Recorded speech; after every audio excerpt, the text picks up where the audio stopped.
thank you and welcome you to our 2:15 session, Navigating the Education Frontier, Challenges and Triumphs of Education Entrepreneurs.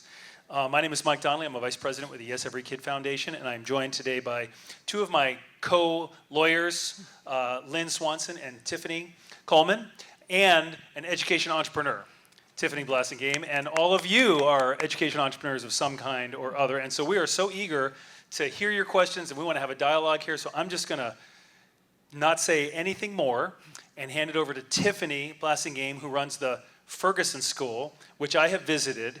It's charming, and she's going to tell you a little bit about my first visit there, I think. Yes, I'll do that. So I'm Tiffany Blassingame, and I am from the Ferguson School. I'm the head of the school and school founder. We're a progressive Christian micro school in Decatur, Georgia, so in this area. And I started the school in September 2021 with 2 students. And we're now at 17 students. We've been adding a grade each year. We're growing. And my biggest challenge has been rent and payroll. Put that in parentheses because I just paid myself for the first time in January. So proud of you. So, but when and that should not be the norm.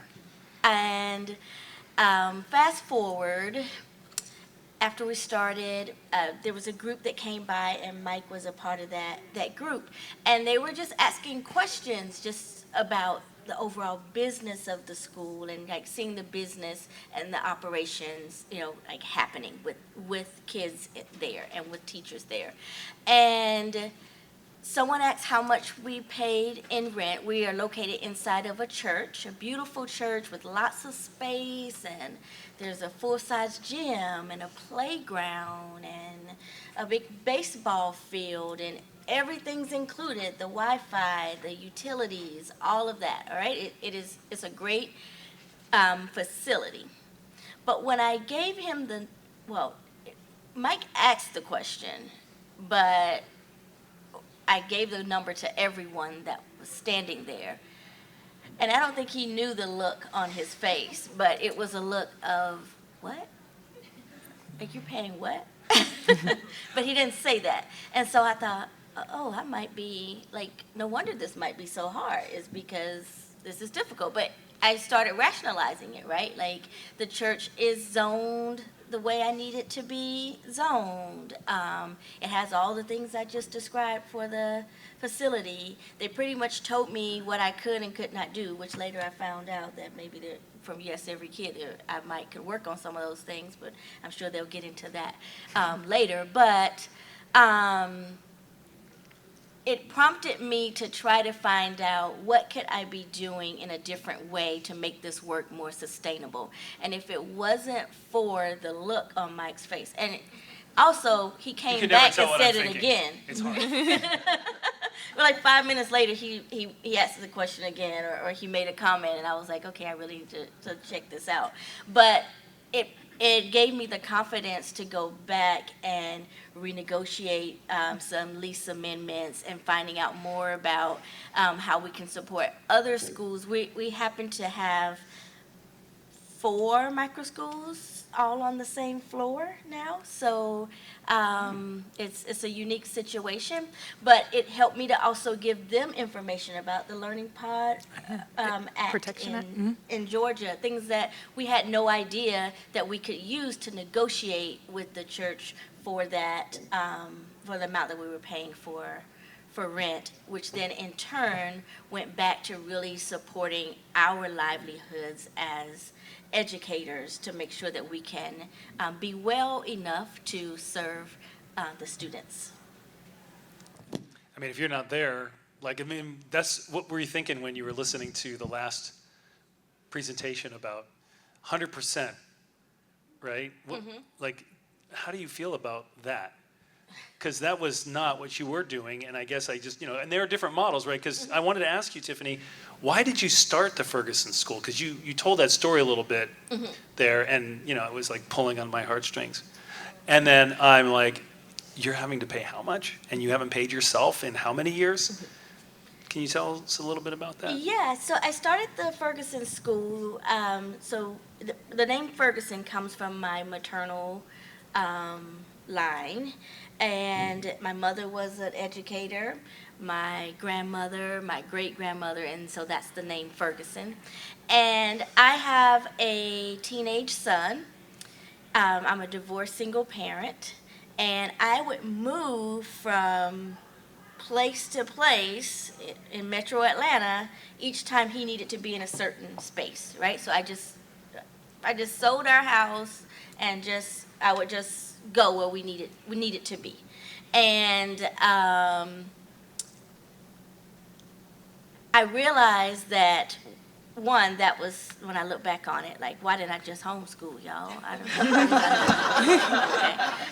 know. Okay. But two, so many other families now were doing the same thing, especially after the pandemic. I was working as assistant head of school at an international school here in Atlanta, and we would turn away so many black and brown families, neurodiverse students, or low-income students, because here they are coming back from the pandemic looking for the support that they needed because they knew that they just would not get that in the traditional public school, especially as everyone is returning back. And we had to keep turning them away because they could not afford the $26,000, $28,000 in tuition. And so thinking about a model that actually would keep costs down and keep costs low with the multi-age model, smaller class sizes would make something more affordable. And even then, now having to deal with location and rent, I'm thinking, well, that might be why people charge so much money, because they got to pay all of this money. There's just so many expenses. But even now, looking at what making this easier for the families, because I had been doing a pay what you can model, adjusted tuition rate, because even the cost of tuition that I needed to set to at least even things out it just wasn't financially viable for those families. And so I found myself still taking what I could from those families to make sure that they had a place. And a little bit about our demographics. About 92% of our students are minority students. 65% of them are neurodiverse. 68% of them have been suspended before the age of 7. So when you just it's a lot of numbers there, but when you think about finding a place where these parents could bring their kids, most of them, the majority of our families, drive over an hour to get to this little safe haven where their kids feel like they belong, that this is a community, that they can drop their kids off and they're safe and loved. And that's why we do what we do. Even if we're not at the 95%. You're storing up treasure in heaven. That's wonderful. Well, thank you for sharing your story, Tiffany. So let's pass the torch over here to Tiffany Coleman, who has Tiffany 2, ABC. That's how I remember it. Tiffany Blasingame, Tiffany Coleman, ABC. I know Tiffany Coleman really well. We work together. So Tiffany, tell us a little bit about what you want to tell us about your relationship and how you helped Tiffany, but also just generally. We've been doing this for, goodness, yes, I joined Yes about a year and a quarter ago. I was the only one. And then 4 or 5 months later, I found these amazing ladies, and we have other people as well. Lauren Hodges is somewhere around here. She's recently joined our team, and who knows where we're going to grow. But there's so many of you with so many questions, and we want to be there to help you. So talk to us, Tiffany. Hello, everyone. My name, again, is Tiffany Coleman. I'm one of the staff attorneys. Sorry. Thank you. Can you hear me better now? Perfect, thank you. I'm one of the staff attorneys with the Edupreneur Support Program under the Yes Every Kid Foundation, and we call our educational entrepreneurs edupreneurs. So you'll hear me say that often. And I get to support people like Tiffany and you who have the passion to create these unique learning environments, but may not know all of the regulatory laws or local laws that apply to them, but want to make sure they're in compliance so that their learning environment can grow. So oftentimes when an edupreneur comes to us, they may ask a general question, sometimes, where do I start? I know I want to create a hybrid school or micro school, but for my state, what's applicable? So I like to break it down in quick categories. Usually the first place I ask them to start is whether or not they're going to meet the compulsory attendance laws. And then if they're unfamiliar with what that means, I just kind of explain that every state requires kids at a certain age to go to school, or there's exemptions built in to where parents can still meet that, such as homeschool, such as private tutors. So I try to fill out from them what do they envision their learning environment to be, and whether or not they want to meet that on behalf of parents, or if they want to support parents in meeting that. So if parents are going to homeschool their children or are looking for a private tutor, it may be a way for them to support the homeschool students without having to actually meet the compulsory attendance. So that's usually where we start is, what do you want your learning environment to be? After we figure that out, then it's unfortunately fire and building codes. So if they are going to even start their learning environment in their home or rent out a facility, usually the magic number, depending upon the state, is 6 people at a time that you are helping serve children within your facility for educational purposes. And that's 6 including the children. So usually we have to see, are there any exemptions that are available for that? Georgia, as Tiffany mentioned, does have the Learning Pod Act. Texas has something similar to where that does allow for an exemption for homeschool support type programs to exist without having to comply. But if your state doesn't have that exemption, you're going to have to meet those codes. And then the entrepreneur has to decide, especially if they're going to have it in their home, do they want to have that undertaking of renovating their house to meet those codes or find a facility that potentially already meets it? And then the last category would be childcare laws, which I feel sorry that I have to inform people, even though you are providing educational services, potentially your learning environment can come under your state childcare laws. So then I start to look at initially the exemptions and when the child care laws are triggered. So some states, if you're serving children who are 13 years of age or older, child care laws may not apply. But if you're serving much younger children or plan to even serve 3 to 4-year-olds, the child care laws may apply, and we have to see if there's any type of exemptions based on your learning environment that could apply. So sometimes if you're providing academic tutoring or a single skill, such as teaching them dance or arts, then you potentially could be exempted from the child care laws. So our main goal is to basically give people almost like a roadmap, even if they have an existing learning environment, to kind of go through these codes to figure out what they may need to change and how they want to be structured so that they can continue to be sustainable and grow. And we'll have at the end of the presentation our website, but it's yeslegal.org. It's a free program, so if you ever have any questions, you can submit them there, and myself or one of the other attorneys will assist you, as well as we're going to have different self-help resources per state for you to start utilizing. All right. Awesome.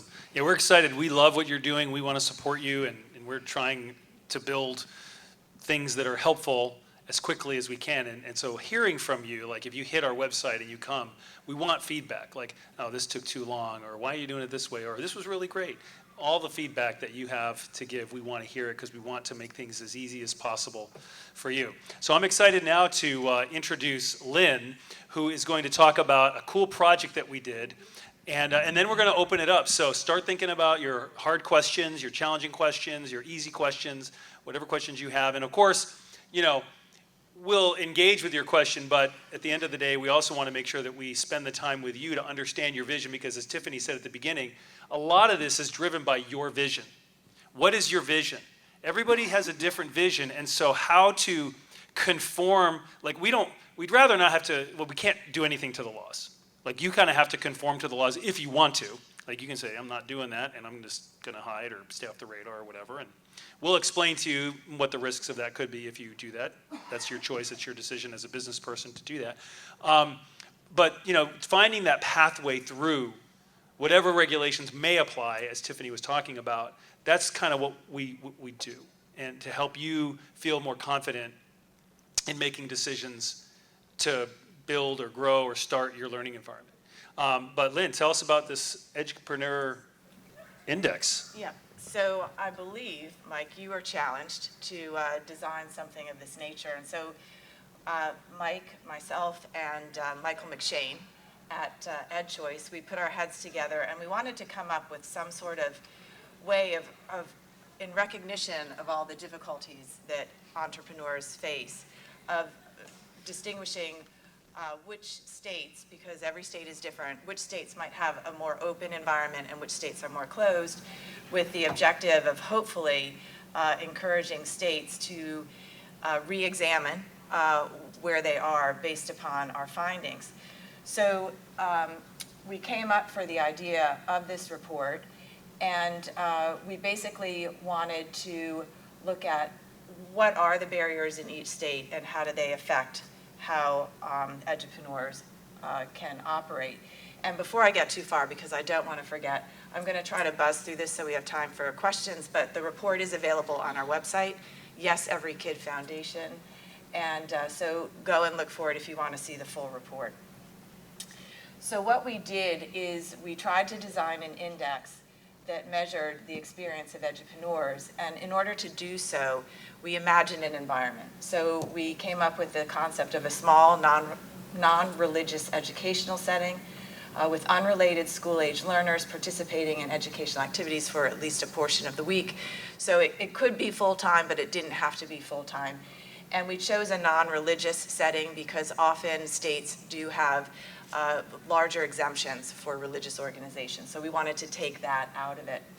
And so we looked at 5 key regulatory areas, and we designed 10 questions to try to measure those. And the way it worked is, for example, for business registration, the question was, would our imagined environment have to register with the state in order to operate? And if the question, we really had to work with these questions to get them to be yes and no in the right way. So the question was not formulated that way, it was formulated in the reverse. Can the imagined environment operate without registering? And if the answer is yes, they get a point. If the answer is no, they get no points. And so when we tallied up all the points, we got everyone sort of ranked. And what we found is that Idaho, Oklahoma, and Texas had the highest scores with 7 out of 10. And the lowest scoring states were Hawaii, Nevada, Ohio, Tennessee, and Washington coming in lowly last with no points. So that, doesn't speak well for Washington, and we hope they look and say, oh, maybe we should be doing something different. So, as I said, every state is different, so it's very hard to generalize across states, but we did have some high-level research findings. The first was states with relatively permissive homeschool and private school laws scored higher. Obviously, if it's easy to form a private school and you don't have to do much within those regulations, it's much easier to operate. And again, if the homeschool laws allow instruction to occur anywhere, given by anyone, that gives you a lot more freedom than if it's more prescriptive. Second, as Tiffany Coleman was saying, childcare regulations pose some of the most challenging obstacles. I happen to live in Florida, and I frequently counsel edupreneurs in Florida, and the childcare laws are very broad. They are, if you're identified, they're pretty strictly applied, and there are not exemptions that would allow for a full-time program, for example. And so it's a very difficult sort of regulatory environment to navigate. And then thirdly, Tiffany Blassingame referred to zoning codes, and Tiffany Coleman to building and fire codes, occupational codes. They're extremely burdensome on small learning environments because, like many of these codes, they're developed for the conventional brick and mortar school, and they don't really understand how these smaller environments work, and they don't take that into account. And so you've got your 6 people, and you're in an educational occupancy, and then you get the full weight of the code. So that can be very difficult also to navigate. So the earlier map broke it down by state, but this is just pointing out that, over half the states scored 4 or fewer points which indicates there's a lot that can be done, hopefully, in the regulatory area to make it easier to operate these sorts of environments. And so the purpose, we hope, of this report wasn't necessarily to be a legislative roadmap. We didn't make proposals, but what we're trying to do, this is the first time that we developed the index, is to create a deeper understanding of how these regulatory landscapes affect people who are trying to create unconventional learning environments. So we came up with the 10 questions. They're not weighted. So for example, the occupancy codes, that was just one question. So out of the 10 questions, they actually have a bigger impact than 10% on these learning environments. So if this is something that seems to be of interest to people, we've talked about maybe refining it, improving on the methodology, and trying to update it, much like the World Bank Ease of Doing Business report, which was one of the things that we had in mind when we developed the whole approach. And we just hope that the report highlights the key differences among the states and might inspire some re-examination of, well, do we really need this because other states aren't doing it, and whether that's in the form of a Learning Pod Protection Act or lightening up on some of the existing regulations, that would be great. John England's in the back, and he's just completed some really strong work in Utah to try to give more space to edupreneurs there through loosening up the land use regulations. So it can take many forms, but hopefully it'll spur some sort of action. So as Tiffany Coleman said, we have our Edupreneur Support Program. That's how you can find us. And we will help you navigate through these things if you so need. And I just want to also mention, because John is here, and Libertas also assisted with the whole design of the report, so I wanted to give a shout out to them. Oh yeah, Libertas, Connor Boyack himself, right, John? Yes. The man, Connor Boyack himself, designed this report. So, you know, if you know who Connor is, we were so honored that he would invest his own personal energy into that. So, John was probably the one who said, Connor, you're doing this, right? Oh, that was great, Lynn. Well, thank you. I'm just curious, how many of you, since this morning, signed up for an account at yeslegal.org? 1, 2, 3. Okay, a couple of you. Okay, cool. It's easy. You can do it right now. It won't offend me at all. You're trying to? Good. I was looking at the site. Awesome. Click sign up, put in an email, you get an email, you click, you create a password, boom, you're done. I saw somebody do it last night. It takes like 20 seconds. Now, is this on legal? Or Yeslegal.org. Okay. Yeah. Well, if you go to Yes Every Kid Foundation, you may have a little trouble finding it. Just go to yeslegal.org. That's a sure shot. Great. Well, we want to turn now to any questions that you have about anything. Anybody? Thoughts, questions?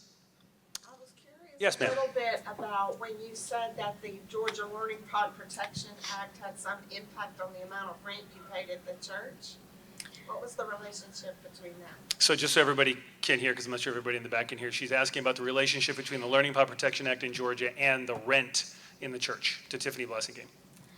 So, and Tiffany could probably explain to you what the Learning Pod Protection Act is, but I've read it and it's wonderful and I'm so excited about it. yeah, yes, We feel blessed to be in Georgia. right. So, just being able to use that term with the church, and then they have to go and scramble and figure out what it is. I should not be talking like that. But anyway, that allowed them to think like, oh, we might need to kind of step back a little bit. Like this is an area where these people are doing good work, and let's try to work with them and be a little bit more patient and understanding about the work that they're doing. So it's just the fact that it's in place. So We it was a were able to. negotiation tool, basically. Yes. Well, yes. look, I mean, you've got, look, churches are usually great partners, right? But this is a very large church, very large, with awesome space. And, I don't know if this, I don't know if this is true or not, but, if somebody comes and says, hey, we want to do a private school. Well, what do people think about when they think private school? Lots of insurance. Money, well, no, what does the person who's renting to the private school think? Oh, private Money. school. hoo-hoo, cha-ching, right? I mean, and not the churches are out to do that, and maybe they didn't know exactly what Tiffany was doing. It sounds like they didn't quite understand exactly what she was doing. So there's this whole conversation that needs to happen if you're going to approach a church. It's like this getting to know you and discussion, and Tiffany being a brand new entrepreneur, right? This is not, it doesn't automatically just enter your head, all these things. So that's one thing that, it's good to plug into a network. There's all kinds of networks that exist to help entrepreneurs start up, answering a variety of questions.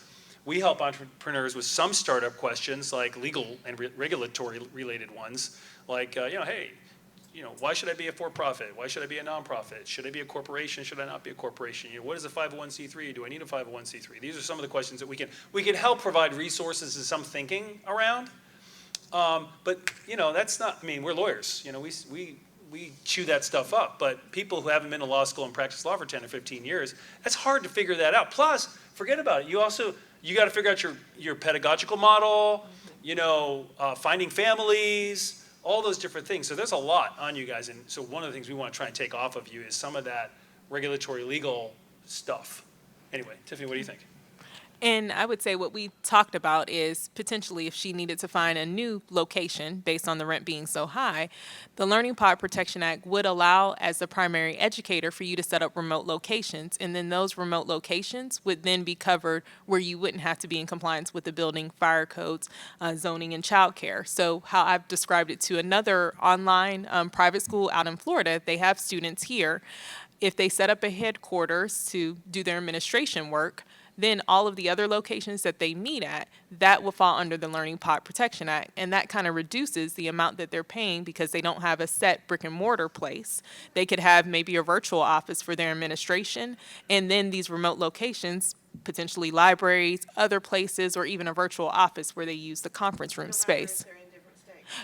Correct. Well, because she has students here, she's an online program, but she's wanted to take advantage to help her students get the Hope scholarships. And one of the things that she needed to do is have her presence in Georgia.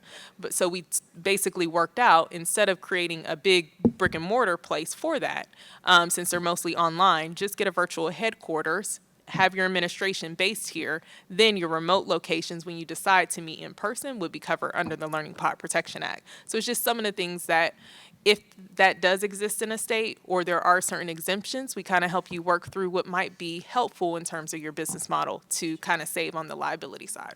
And one thing I want to comment on the Learning Pod Protection Act in Georgia is it does not satisfy compulsory attendance law in and of itself. Right. So you can serve homeschool students in a full-time capacity, but they need to be homeschooling and otherwise complying with the homeschool law. And then you can create a learning pod which is supplemental to the way that children are satisfying the compulsory attendance law. So it was created back in the pandemic time when you were enrolled in a public school, but they're like, they're in public schools, nobody's going to the public schools, we want our kids to get together. So they created this Learning Pod Act to supplement another form of education that satisfied the compulsory attendance law. But it's very free, and homeschooling in Georgia is not very onerous, so that ends up being a very fairly straightforward model. Other questions from other people? Yeah, I see one way in the back there, way in the very back. I run a Trinity Homeschool Academy, and we have 16 families and 30 kids.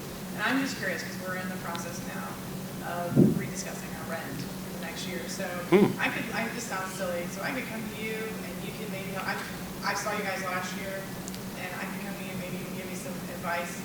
Like, I don't know anything about the Learning Pod Protection Act. We're paying $3,500 a year. Are you in Georgia? We're in South Carolina. South Carolina. So the question was about rent in South Carolina. You're a homeschool academy, you got 16 students, and you're in the process of renegotiating. Okay. I would say what was helpful in this situation is Georgia has the Learning Pod Protection Act, so that was why we were able to talk to Tiffany and give her some extra options. Off the top of my head, I'm not sure that South Carolina has one, but there may be some other childcare exemptions that we could look into to give you guidance as to how you might want to restructure it, so you may not need a big facility if you decided to do something different. So I would say we don't necessarily help on the negotiations, but we can help you utilize the applicable laws or exemptions to kind of think through maybe there's different ways that you could create different meeting spaces that would help you lower that rent cost. Yes, ma'am, right there, the green nice green thing there. Hi, I'm Dominique. I'm the head of schools for Bella Micro School. So our micro school is in the mall. And one of the things that I had to do to get our micro school in the mall was change the planning and zoning law in my county. And when doing that with the mall by my side, I'm still seen as like a commercial space in the mall. One, because the mall is failing, of course, but also two, I find it a bit unfair sometimes that I'm being held to the same expectations as GameStop, who's a few doors down from me. I'm just curious to know, as we're expanding our school, we went from one space last year to 3 going into this next coming school year. And do you guys kind of support with looking at the laws that landlords are supposed to follow for commercial spaces for micro schools, especially in North Carolina, because we're different in all of the above? Do you want to try that to start off with that one, Lynn? You do a lot of counseling in that area, in Florida especially. Yeah, so we can certainly help you discover the applicable laws. And what we can do is identify what regulations do apply to you, and maybe what local offices or agencies you might want to start engaging with, because often that's very helpful. So I can't speak to your exact circumstances without having more details, but that is certainly something that we can help you work through and make sure that you've got the information that you need then to make the best decisions for yourself. I'm impressed you got the zoning law changed in your county. Yeah, That's pretty that's- impressive.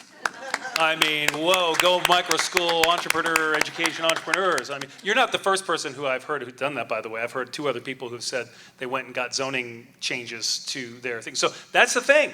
Like, counties want business. And I'll say this, it may seem a little scary thinking about going to the authorities and saying, hey, I want to do this thing, because you're like, is this thing legal? Can I, you go and you find out and talk to them and say, I want to open a school, or I want to open a thing. I mean, we can help you do some of that initial research to kind of help inform you a little bit even before you go in to have that conversation. Like in Georgia, I want to do this thing. And we can say, yeah, you got this Learning Pod Protection Act. And so you at least know what you're talking about. And then you go in to the authorities and say, hey, there's this learning pod thing, and I want to do one, and you need to change your zoning laws. How do we do that? And be confident. Yes, ma'am. Laura. Yes, thank you, Mike. You have From Peachtree Corners. So I'm also here in Georgia. Thank you for talking to me yesterday so much. But two questions on the learning pod, because I've also gotten the ear of a few other people, and I just want to make sure I have clarification. So with the church, someone had said that if I was a learning pod and didn't have a business license, that I couldn't have a relationship with the church where they were asking me for rent, that I would have to say, I'm tithing or I'm giving out of the goodness of my heart, but it happens to be the exact, $1,500 that you're requesting. And that just seems a bit like suspicious if I'm going to a church that I'm not, a member of. And I'm like, I want to have this learning pod here, but it just felt weird. So a question on that, just like that relationship. And then also if I do with like the ESA coming out in Georgia, hopefully on Tuesday being signed, if I do want to go through with the business license, which I've gotten kicked back, but now I have learned so much at this conference, what would you suggest, or I don't know if you can make a recommendation, but like, what do you call yourself then? If you can't call yourself a micro school, or do you call yourself a tutoring center, or some people have said educational consultant? I just wonder what, learning pod.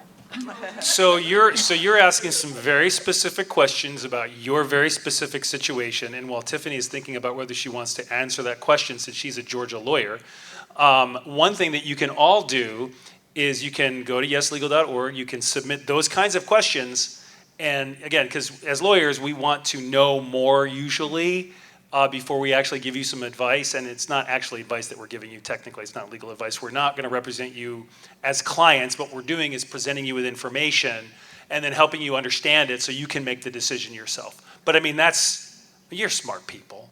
You can figure it out with somebody who can coach you a little bit. So Tiffany, what do you want to do? I'll give a broad overview, and then definitely please submit your questions so we can be specific. I will touch on the ESA, thank you. Only to say, and this is, of course, coming from an attorney's perspective, without seeing yet the actual written bill, it's hard for me to advise what you should and should not be, because we need to see how they're going to classify vendors in terms of what monies would be accessible to them. So that has been a huge question. We're definitely looking forward to that coming out and being able to support edupreneurs to understand what's the best structure to make sure that they are eligible to receive it. So I hate to say we have to kind of put a pause on that until we actually get the written bill. Secondly, anytime somebody is talking about renting from a church, the first thing I flag, and this is more so a conversation that they need to have with the owner of the church, is can their nonprofit rent space if you are for profit? Because unfortunately, depending upon the nonprofit setup, structure, their incorporation documents, if they're receiving rent and that wasn't something covered within their mission, potentially it could put their tax exemption status at risk. So I always tell people before they even go down that route, you want to have the conversation with the church so that they can go back and see, do their documents cover that? Have they talked to their accountant to make sure that this would fall under their tax exemption status? If it doesn't, there is a thing basically called where you can get money as a nonprofit if your documents allow you to, where then you are taxed on that. So the church would need to be aware of that. And I would definitely not suggest to do any type of verbal agreement, because you want to protect your learning environment's right to be there. So I would definitely say you want to put it on paper after you've kind of walked through those steps to ensure that the church would not be at risk of losing their tax exemption status. So piggybacking on that a little bit, right, 501c3 is a tax status that the federal government grants to organizations that apply for it, and it allows donors to those 501c3s to deduct contributions to the 501c3 for the purposes of reducing their adjusted gross income, okay? And so, you want to make sure that you're getting good advice. It may be from a tax attorney, it may be from a CPA. We can talk about some of those things and kind of help point you in a particular direction, but a lot of this is about what's the purpose of the organization. Like a church, generally churches are not about providing education. Churches are about people coming, worshiping God, providing a religious, or organizational structure to their worship and serving a religious purpose. Some churches may have education as part of their purpose though, right? And so, not getting into too much detail, but it all comes back to, because this is why you have tax exemption status. The government has given tax exempt status to people who are doing things for public purpose, and they want to make it easier for people to do that. So charitable purposes, education purposes, social welfare type things, right? And so while it's possible for a for-profit to interact with a nonprofit, if it becomes too much, as Tiffany was saying, it can definitely jeopardize the tax exempt status of the nonprofit, although there are ratios and things of that nature, and you can find ways around it. But at the end of the day, do you want to try and find ways around laws, the tax laws, or structure things in a way that maybe are a little bit less questionable? The tax laws have a lot of interesting structures in them for education, for churches, and so I think there's a lot of interesting creative opportunities, and I'm hearing from people all over the country who are looking at very interesting models. Hopefully we'll be able to, you can look into 508, section 508 of the IRS code, and 509 of the IRS code, which allows churches to have what are called integrated auxiliaries, okay? Integrated auxiliaries, which is a separate entity that is sort of roughly controlled by the church, but it's a separate entity. And there's a lot of rules around that, but there are definitely some opportunities to explore working with churches to use their space to deliver education during the week when, in theory, the space is not being used, without jeopardizing anybody's tax status. Okay, just a few more things for you to think about. Next question, yes? Yeah, can you talk a little bit about if you set your school up as a for-profit, what it looks like to be able to accept donations? Like, can people donate to you if you're a for-profit company, and what do you have to really think about? No, people can't donate to you if you're for-profit. If someone is, I mean, generally speaking, okay, maybe there's a loophole or something like that, but generally speaking, what's that? Oh, you can donate to a nonprofit, I mean, for-profit in Arizona? Through separate organizations. Okay, so every state is different. I'm not going to say, yes or no, but generally I would be very suspicious of that kind of a model, and I don't think you'd want to rely on that. The IRS, I'm certain, is not going to give you 501c3 status as, I mean, you can't get 501c3 status as a for-profit, basically. Okay, so, so that's, and so people give donations for what reason, usually? So they can get a write-off, I was gonna right? say, you can donate to anything you want, but you better not write it off on your tax return. Yeah. So, anyway, and again, not a tax attorney, we're not tax attorneys, thinking about those kinds of, if you want to submit a question to us, I could maybe do a little more research on that and get you some resources, but, yes, So I'm from the state of Washington, Community Homeschool Co-op. We have 85 students. This is our 4th year in operation. We are a nonprofit 501c3, and we are moving to a church location. And so my question is about the educational occupancy in this new building. We meet 3 days a week.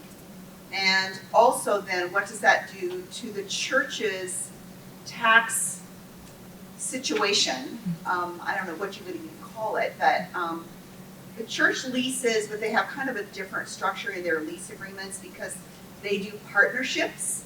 So they partner with lots of little micro church groups and use the spaces in the church for their meetings, and each group pays a little bit of a rent. Anyway, my question is about this educational change in the building that changes the occupancy rule. In the state of Washington, we're the 0. So I'm just starting to figure this out. so we talked last night, and I invited you to Yes. ask your specific question. And actually, we've communicated with Tiffany Coleman already. Oh, you have had some interaction, Yes. okay, My okay. director, Leah Rexman, has communicated with her. Okay, so that is a very specific question relating to very specific Washington state law. And you can all hear, we're all trying to figure some of this stuff out, right? And so there's no way that we could give an answer to that specific question now, and maybe not even ever, but we can certainly do some research and try to look into that and help you think that through. Again, I told you last night I have some ideas for you, and I do, because I know people who specialize in this area also. And so I want to hear more about the specifics, and I may say, hey, maybe want to talk to these guys. You guys want to comment on anything? That's the thing that just comes to mind, unfortunately, is that even if it's in a church, but they've never provided, let's say, educational services, and now because you are changing a part of the building, it's used for educational purposes, those usually the fire and building codes do come up. And like Mike said, he may have some creative ideas to kind of help you navigate, but that is going to be something that you're going to have to meet in order to protect the church.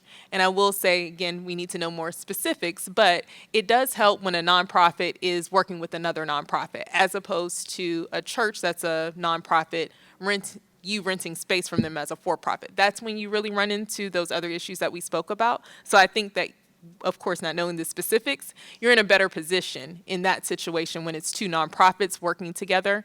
And again, just figuring out what's the best way to accomplish that is something that we can talk about later. And the whole 508, 509 idea, again, depending on how you want to structure it, right? So a lot of this stuff comes down to, like Jeff and Starla, right, said, control and, or no, it was somebody else I was talking to. It wasn't Jeff and Starla who said this. It was somebody else. Control and money. How are you going to operate, and how's it going to get funded? And all of that ties back to tax law most of the time, okay? And so there are ways to do it that are creative that most people are not familiar with, because the tax code it's not easy to figure out. But there are people who are doing this, and so that's what I was going to talk to you about. So feel free to connect with us. Yes, in the back. Yes, ma'am. Hello, my name is Valerie Garcia. I'm with Great Place Learning Space. We just started. We're here in Atlanta. We're actually down the hall from the Ferguson School. Ms. Black and Jane, welcome, Justine. Thank you. So I have a question about 501c3. So the benefits to doing it, because I saw how much it costs in the whole process, and so I'm like, ooh, that's a lot. We're just trying to get started. So just thinking about the services that you offer, do you consult on the best way to go about that, but also the pros and cons of doing that based on our structure. So we have 3 students currently. We're very small. We're not making a profit right now. We're just trying to get going. So I'm trying to figure out where best to kind of put our energy and time and the funds that we have available. And just doesn't make sense to start that process right now or ever. I mean, I have thoughts, Tiffany.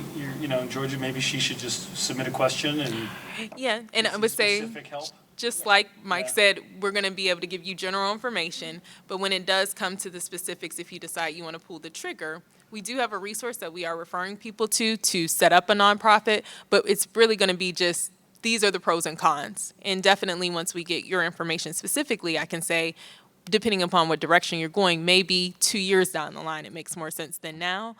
So we'll give you the general information, but we really rely on you to then use that information to decide what's best for your learning environment and then to pull the trigger with a tax attorney or CPA if you decide to move further with it. Yeah, and just I'll add to that. What was your name again? Valerie. All right, Valerie. So there's lots of ways that you can organize yourself. You can be a sole proprietor, which is just you. Right now we're in LLC. You're an LLC. Okay, a lot of people seem to default to LLC. Okay. That's a for-profit entity. And, a lot of it's driven by how are you going to sustain your operation financially? Are you going to be donation-driven, or are you going to be tuition and fee-driven? Now, you can still be a nonprofit if you're tuition and fee-driven. Totally fine. As long as what you're doing it for is a public purpose, which education is. Okay, and you would be eligible to get a 501c3. I'm just curious, you said it costs a lot. Where did you get the numbers on that, and if you're willing to share a little bit more about that? My understanding to file, there's a cost for whatever the filing is. And so I even have a friend of mine, she specializes in that, but she said it's still gonna cost at least $800. So she quoted you $800? Yeah. I don't think it would do, is that for her to do it or for you to do it yourself? For her to do it. Yeah, okay. If you're gonna pay someone else to do it, you're gonna pay that person. It is possible to do it yourself. The IRS does take a while, sometimes longer than you want. And again, it comes down to, do you need donations? Are you running off of donations? Because you are? Right, and literally like friends and family, so we're not like. They're donating to your, Yeah. okay, LLC? Okay. Yes, what, did you want to say something, or? I hear this question all the time, and Are you a lawyer? yeah, I'm a lawyer, and also From Georgia? I live in Arizona. Arizona lawyer. Okay, I just want people to understand. That's good. I don't practice law. Okay. But, I think the entrepreneur who's thinking about starting a school, I think if you go a nonprofit, there are a lot of other steps to it. You have to form a board, the board has to meet, you have to prepare for board meetings, you have to raise money. It will take 60% of your time to run a nonprofit effectively. And it also opens you up to public scrutiny that you may not want in your early days. I mean, there are numerous downsides to this. There are pros and cons. I would challenge you on the 50%. I don't think it takes 50% to run a nonprofit, but we don't have to agree. I mean, you do have to, get ready for a proper board meeting. Oh, yeah, sure. You got to have board meetings, you got to have board members. You're not in control, and it takes time to do all that stuff. Whereas if you're just running the show, you don't have to tell anybody. You just do it. I'm just saying governance takes time. It does, and also, If you want to do it right, or if you screw up in the early days of governance, it's going to bite you later on. correct. So, if you've never governed as a nonprofit, Yep. it's another skill set you have to learn. Would you agree with that? Absolutely, 100%. It is, if you've never done it, and everything you said is true about art. You need articles of incorporation if you're going to be an incorporated nonprofit. But so here's the thing. This is why it gets interesting. There's lots of different forms that you can take. That's why it's good to just connect with us so we can spend more time with you and understand and talk about it. And Tiffany, knows a lot about Georgia, so we can definitely help you out. And I would say with LLCs, a lot of people don't realize that when you file your personal taxes, you're also filing for the LLC. Right, it's a So pass-through. you're going to need a big time CPA to figure that out for you as you go. An LLC is a for-profit entity. It's a pass-through entity typically. I'm not sure if you can ever elect not to be pass-through for an LLC. You You can elect. You can elect to be taxed as an S corp. Okay, so there is lots of complications to this stuff, and that's why it's good to get help Yes. I just want to chime in. Yeah, chime in. I'm not a lawyer. We're all sharing. We are a 501c3. I have a board. I am the head of school. We just now put a chair. Someone else with a chair. It is a process. Last July, we received our 501c3. I paid a lot to have that. We got a VELA grant that helped pay for that. We got $10,000. On top of that, to know what you're going to do, he's mentioned the skill set that you need. I'm spending time in this past year going to Herzog Foundation seminars. These are free. They train Christian leaders to do Christian schools. If you can get there, wherever they're at, you are put up in a hotel, you are fed, and you are educated on how to be a leader. So I've already gone through 3 of them. Within 2 months, I went to the first donor development seminar. I now have 4 long-term donors for our program. It is an amazing experience, but you are going to push yourself, and you are going to learn a lot of things you didn't think you could do. It's a hard thing, but if you're called to do it, I suggest you try it. And I wouldn't change nothing for this. We have 16 families, 30 kids, and I love what I do. It's hard. If you're called to do it, look to the Herzog Foundation. Look to VELA. They're giving you grants. They'll do this for you. I have 6 more. I'm spending my entire month in June going to seminars. I've learned how to do the board. I've learned how to do strategic planning. I'm learning the spiritual aspect. I've learned how to do donor development. I've learned the Bill of Rights. As far as I've had legal questions helping, and I've watched you guys come up, and it's been amazing, and I can't wait for you to support me. But don't give up. I went through startchurch.org. I paid $4,000. It's a lot of money. I paid $4,000. I didn't have to do any of it. I got everything set up. I got my articles. I got everything. And they said if you don't get it, we'll put your money back. $600 for the application. It was worth everything. So don't give up. Ask them questions. Everybody has it. Everybody. What I'm hearing is there's lots of knowledge to share. We all have lots of perspectives and context, and we need to share. And so thank you so much for sharing that. Herzog's a great organization. Bill, do you want to say something? So, Michael, on my drive here yesterday, I passed a large private school not far from here that was letting out for the day. Had law enforcement officials out helping to facilitate that. I don't know for certain whether they did or not have signs that would flash saying school zone. But here's my question. Is there a standard threshold of numbers of students that you have to meet in order to get the benefit of being considered a school zone that would have reduced speed during drop-off and pickup times? And the reason I'm asking is, if a micro school is not large enough to enjoy the benefit of reduced speed limits, could we not then say, we're not large enough to have to comply with all these idiotic bathroom restrictions and all the rest of that junk? I love Bill Maddox. He just thinks the right way. So is there a standard threshold for speed limit? How does that whole thing even work? School zone speed limits. I can honestly say, Bill, that that's not something anyone's ever asked us before, or else we might know. But I'm assuming, just like everything else, it's not standard, that it would vary by state.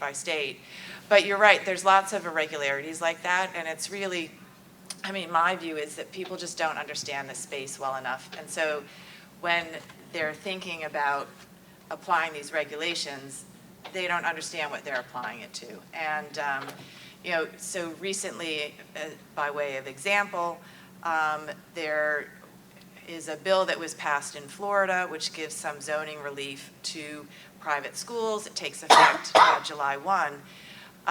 But even the people that push for that change don't really understand how micro schools operate, because they actually think it's going to capture 90% of the micro school market. It's not. It's capturing micro schools that are private schools. And as we all know here, I work with more micro schools that aren't private schools. They're something else. And so I just think that reflects the lack of understanding. And I do, as Mike said, I love the way you're thinking, and it's pointing out another anomaly. But we could come up with 1,001 anomalies in the way the regulations apply to different environments. And so, but I think that's a really good talking point. So Georgia law 40-14-8 defines what a school zone is, and that a speed limit for a school zone and marked pursuant to code section 40-14-6 can be enforced photographically in Georgia. And apparently, there's some provision in here for, getting the police to come in here. So anybody who's in Georgia and wants a speed zone, Georgia 40-14-8, 40-14-6. But just to key off of that, like I know in Florida, if you want a school safety officer or the safety zones, they apply to private schools. So if you're not a private school, it doesn't apply. Yeah. Well, great. Well, I think we'll just, it's 3:12, so we started 2 minutes late. We'll finish 3 minutes early. We'll be around for a little bit, and I hope you enjoy the rest of your afternoon. Thank you for investing your time with Yes, Every Kid Foundation's Edupreneur Support Team. Go to yeslegal.org, sign up for a free account. We look forward to serving you. Thank you.